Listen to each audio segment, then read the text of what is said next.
ये जो है बहुत सारी कॉम्प्लिकेशंस काज करते हैं। ये आरबीसी जिस तरह के एनीमिया हो गया, ये इंट्रावास्कुलर हीमोलाइसिस होगी तो इसमें ये होता है।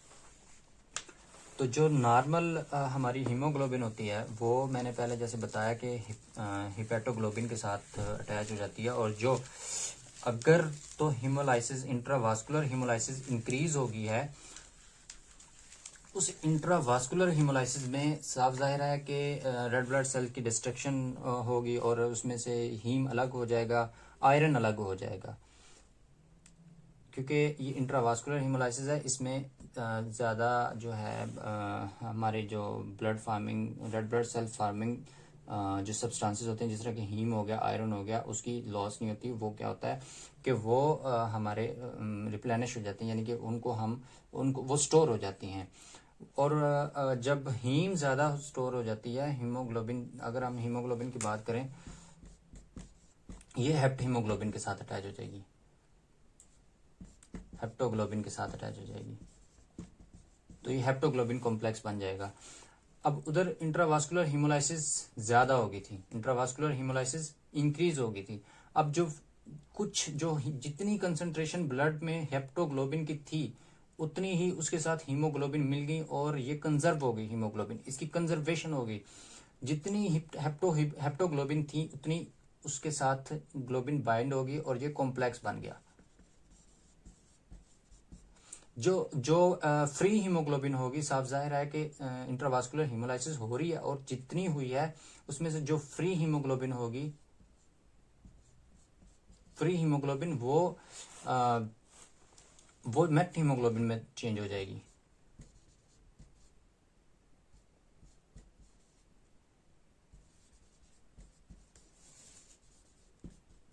मेट हीमोग्लोबिन ब्राउन कलर देती है,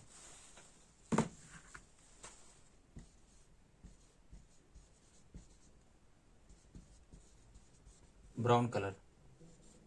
इस ब्राउन का ये जब मेट हीमोग्लोबिन हमारी ये एबनॉर्मल हीमोग्लोबिन होती है, मेट हीमोग्लोबिन। जब ये हमारे यूरिन में स्क्रीट होगी मेट हीमोग्लोबिन, तो यूरिन का कलर क्या होगा? Red brown, red brown urine का कलर होगा। तो जो आयरन स्टोर हुआ हमारे ब्लड में, उसमें आयरन में ये तो थी हीम कैसे कंजर्व हुआ, हीमोग्लोबिन कैसे कंजर्व हुई। अब जो आयरन है, साफ ज़ाहिर है कि ये जो मैं हमारी एक हीम की स्ट्रक्चर बनाता हूँ, हीमोग्लोबिन की स्ट्रक्चर बनाता हूँ, उसमें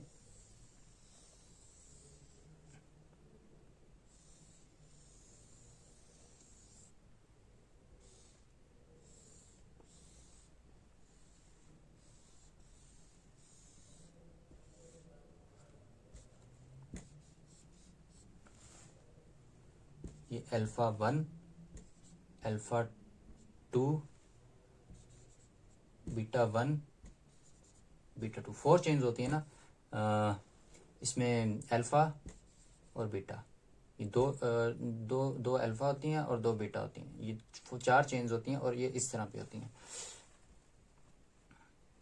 और जो सेंटर में इस पर ये हीम अटैच होता है, हर चेन में हीम मौजूद होता है और हर हीम में एक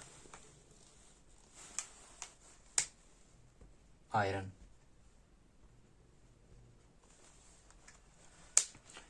अब एक हीमोग्लोबिन का मालिक्यूल 4 ऑक्सीजन को कैरी करने की कैपेसिटी रखता है।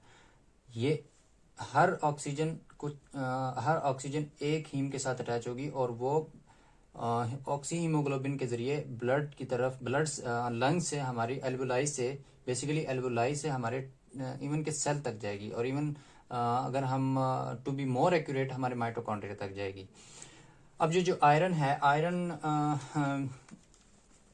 जब ब्लड में ज़्यादा हो जाता है तो हमारे ब्लड में आयरन को भी ट्रांसपोर्टन प्रोटीन्स होती हैं जो हमारी आयरन को कैरी करती हैं, सेल तक लेके जाती हैं। वहाँ पर फिर सेल के अंदर एक प्रोटीन होती है, एपोप्रोटीन।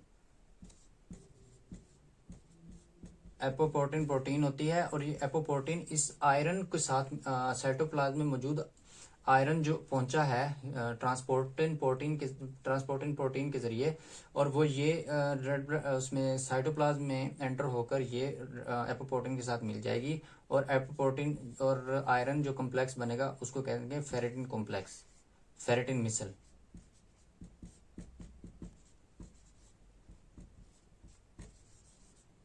फेरेटिन मिसल्स वहां पर बनेंगे। फेरेटिन मिसल्स क्या, जब फेरेटिन मिसल्स ज्यादा हो जाते हैं इसको कहते हैं हीमोसिडेरिन।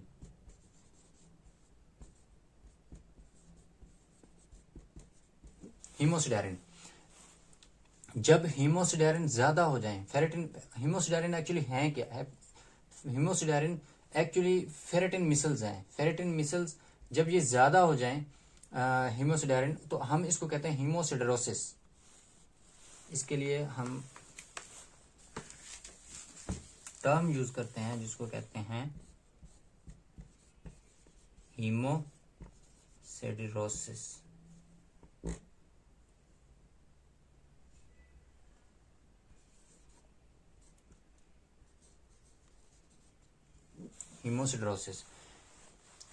हीमोसिडेरोसिस हो जाती है, और इसमें हीमोसिडेरोसिस जब ब्लड में ज्यादा हो जाती है, मेनली ये लिवर में,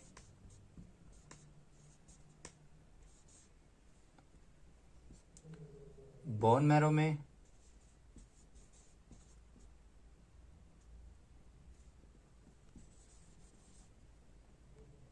और उसके बाद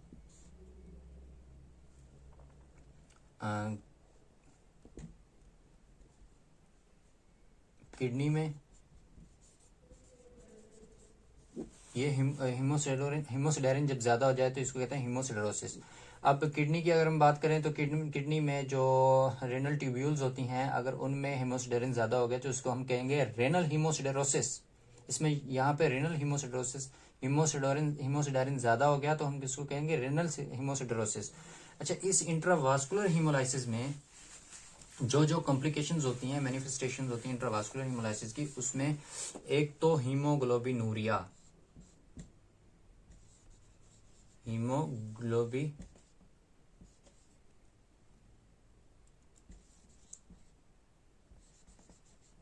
हीमोग्लोबिनूरिया हो जाता है, और इसमें हीमोग्लोबिनीमिया होता है, इसमें हीमोसिडरिनूरिया,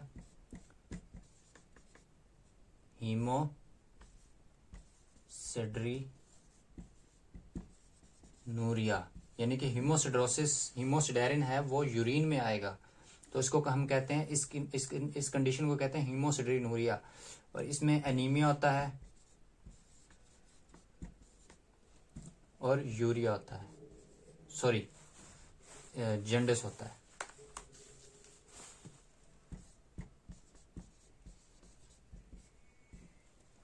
और इसमें स्प्लीनोमेगैली नहीं होती, जो कि सिर्फ स्प्लीनोमेगैली एक्स्ट्रा वास्कुलर हीमोलाइसिस में होती है।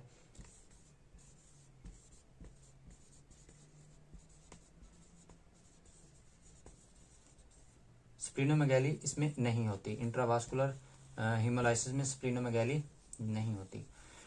और उसके बाद जब मैंने पहले बताया वीडियो के आगाज में कि जब ब्लड में हीमोग्लोबिन कम हो जाती है, रेड ब्लड सेल कम हो जाता है, मीन टू से कि हीमोग्लोबिन कम होगी। जब हीमोग्लोबिन कम हुई तो oxygen carrying capacity of the blood decreases, and if oxygen carrying capacity of the blood decreases, it induces the hypoxia, tissue hypoxia. This tissue hypoxia increases the production of erythropoietin from the mesangial cells of the glomeruli present in the glomeruli of the nephrons. From these mesangial cells, there is the production of erythropoietin, and erythropoietin comes to the blood and stimulates the production of the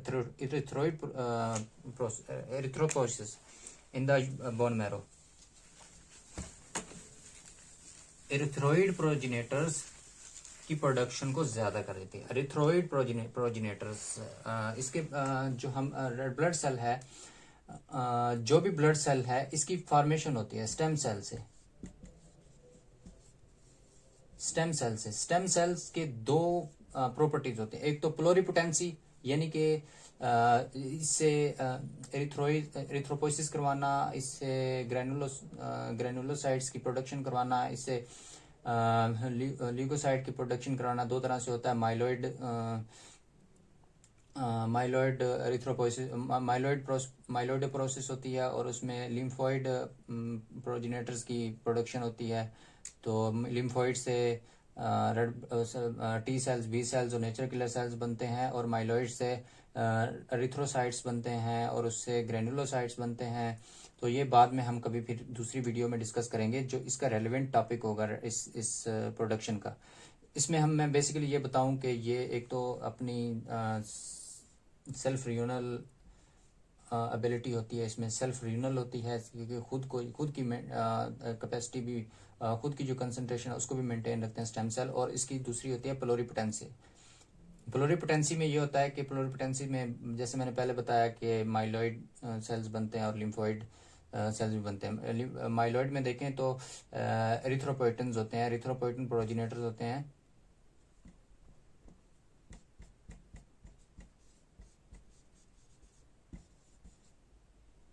erythroid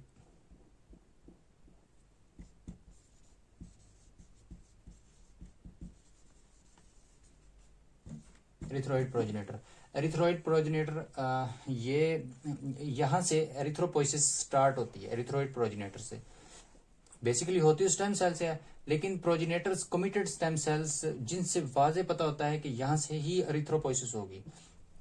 colony farming units erythropoiesis, erythrocyte. यहाँ से इस colony farming से erythropoiesis start होती है, और ये पहले normoblast बनते हैं, फिर ल्यूकोसाइट बनते हैं। नॉर्मोब्लास्ट जो है बोन मैरो में ज्यादा हो जाएंगे। इस प्रोसेस में क्या होगा कि ये हम मॉर्फोलॉजी डिस्कस कर रहे हैं, कि जो रॉबिन में मॉर्फोलॉजी दी होती है वो हम डिस्कस कर रहे हैं। वो उसमें क्या होगा कि जो नॉर्मोब्लास्ट होंगे,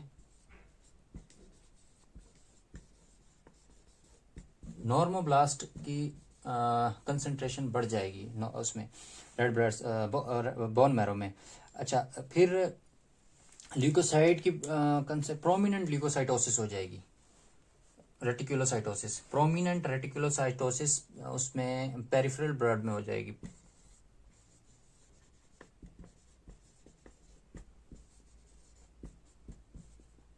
रेटिकुलोसाइटोसिस ये बढ़ जाती है उसमें ब्लड, पेरिफेरल ब्लड में। बोन मैरो में नॉर्मोब्लास्ट बढ़ जाते हैं और पेरिफेरल में रेटिकुलोसाइट्स बढ़ जाते हैं, रेटिकुलोसाइटोसिस हो जाती है। फिर उसके बाद जो पहले हमने डिस्कस किया कि स्प्लीन में, लीवर में और किडनी में, बोन मैरो में इसकी आयरन की एक्यूमुलेशन हो जाती है, जिससे हम हीमोसिडेरिन्स बनते हैं। एक तो मॉर्फोलॉजी में ये था जो पहले भी हम डिस्कस कर चुके थे और मैं बाइलिंगुअली भी बता दिया।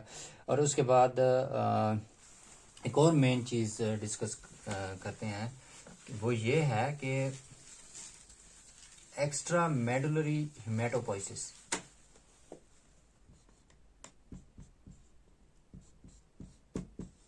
एक्स्ट्रा मेडुलरी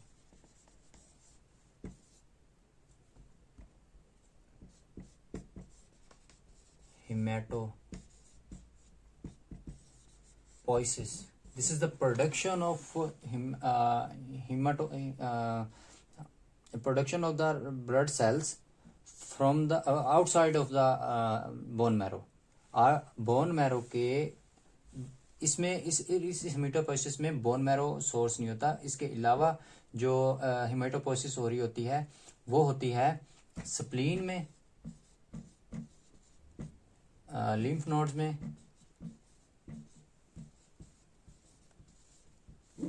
और उसके बाद लीवर में भी। यहाँ पर ये प्रोडक्शन शुरू हो जाती है, हेमेटोपोइसिस शुरू हो जाती है। ये जब इंट्रावास्कुलर इसमें जब एनीमिया होता है तो एनीमिया में एक्स्ट्रा मेडुलरी हेमेटोपोइसिस होती है। एक्स्ट्रा मेडुलरी हेमेटोपोइसिस कहाँ होती है? स्प्लीन में, लिम्फ नोड्स में और लीवर में। यहाँ पर ये एक्स्ट्रा मेडुलरी हेमेटोपोइसिस हो जाती है। तो ये तो था हमारा आज का टॉपिक, ये इंट्रोडक्टरी वीडियो थी। इसमें मेन जो टॉपिक था वो था इंट्रावास्कुलर हीमोलाइसिस। तो acute blood loss, chronic blood loss, ये भी इम्पोर्टेंट थे। और इसमें ये सारी चीज़ें इंपॉर्टेंट थी, लेकिन ये इंट्रोडक्टरी वीडियो थी। इसके बाद हम इंशाल्लाह लेकर आएंगे हेरिडिटरी स्फेरोसाइटोसिस। हेरिडिटरी स्फेरोसाइटोसिस के बारे में हम डिस्कस करेंगे।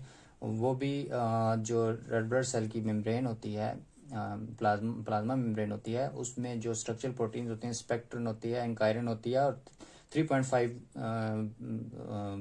होता है स्ट्रैंड होता है। उनमें डिफॉर्मिटीज़ पैदा हो जाती हैं, रेड ब्लड सेल की स्ट्रक्चर की डिफॉर्मिटीज़ होती हैं। तो उसमें रेड ब्लड सेल मेम्ब्रेन की स्ट्रक्चर की डिफॉर्मिटीज़ होती हैं। तो इसको हम कहते हैं हेरिडिटरी स्फेरोसाइटोसिस। इसके बारे में हम अगली वीडियो में डिस्कस करेंगे।